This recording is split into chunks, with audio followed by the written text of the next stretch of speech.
খেতে খেতে মোটামুটি অলমোস্ট শেষ। এখানে কিছুটা রাখলাম আর বাকিটুক দিয়ে আমি চাটনি বানাবো।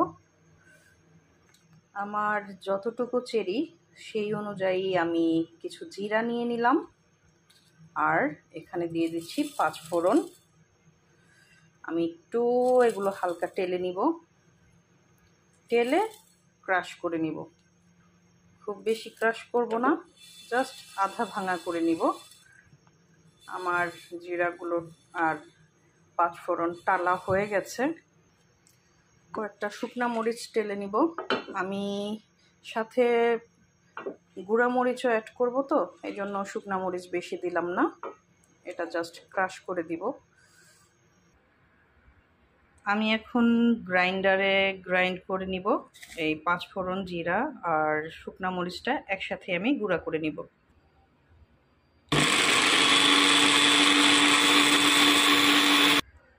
হয়ে গেছে। আমি একদমই ফাঁকি করে ফেলিনি, একটু ক্রাশ করেছি আর কি। আমি বেশি না, 2 টেবিল চামচ পরিমাণ সরিষার তেল দিয়ে দিব। সেই তেলের মধ্যে আমি আমার চেরিগুলো ছেড়ে দিচ্ছি।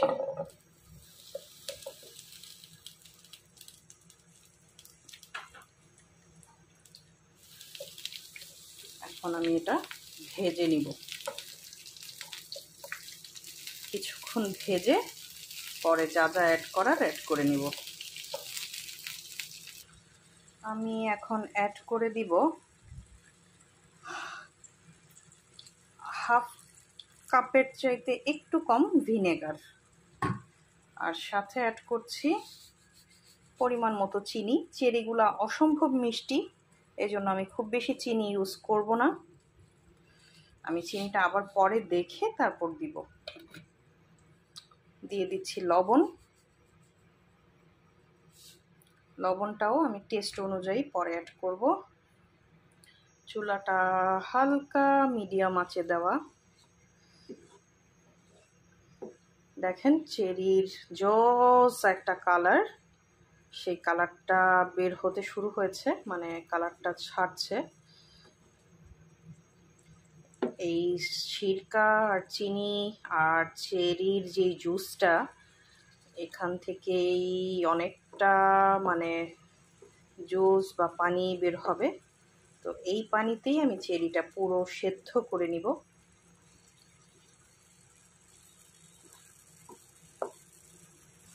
আমি এখন অ্যাড করছি সামান্য হলুদের গুঁড়া, এটা সুন্দর একটা কালারের জন্য, আর 1 চামচের মতো মরিচের গুঁড়া, যেন এটা ঝাল ঝাল হয়।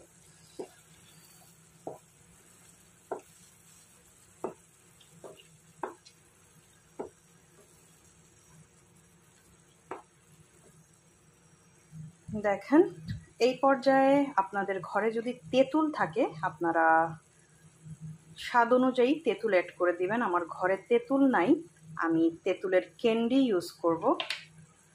কয়েকটা ক্যান্ডি দিয়ে দিব আমি। এটা একটা ট্যাঙ্গি একটা ভাব দিবে। যে কোনো চাটনি বা আচারে আসলে তেঁতুলের স্বাদটা খুবই মজার হয়। আমি তেঁতুলের ক্যান্ডিগুলো অ্যাড করে দিয়েছি, সাথে এই যে ক্রাশ করা যেই মশলাটা, আমি মশলাটা পুরোটা দিব না, কতটুকু দিলাম, যদি প্রয়োজন হয় আমি বাকিটা পরে দিব। ওহ, কি যে জোস একটা স্মেল আসছে! আলহামদুলিল্লাহ, আলহামদুলিল্লাহ। আপনাদেরকে দেখাচ্ছি, কিন্তু স্মেল তো আসলে আপনাদেরকে দিতে পারছি না, তো বুঝে নেবেন। মশলা দিয়ে কিছুটা জাল করার পরে আমি চেরিগুলো চাচ্ছি থেতো করে নিতে, এটা আস্ত থাকুক সেটা আমি চাচ্ছি না। যেহেতু আমি চাটনির মতো করছি, আমি চাচ্ছি চেরিটা থেতো থেতো হবে। তো আমি চেরিগুলা হালকা ভেঙে নিচ্ছি।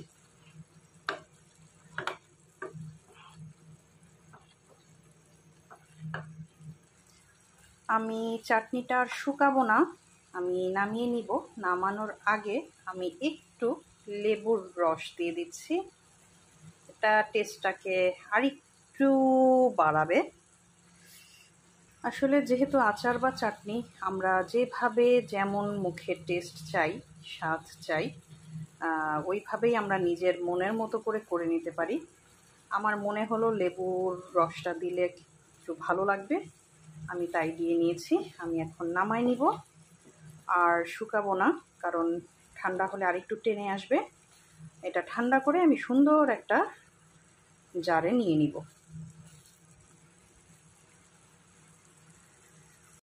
সুন্দর একটা কাচের জার নিয়ে নিয়েছি। আমি এটার মধ্যে আমার চাটনিটা দিয়ে দিব। আমার চাটনিটা ঠান্ডা হয়ে আসছে।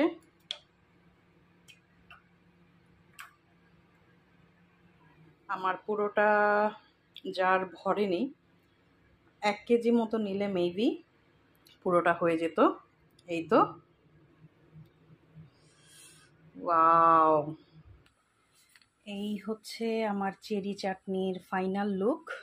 আমি সুন্দর একটা জারে এই চাটনিটা রেখেছি, এই যে দেখতে পাচ্ছেন।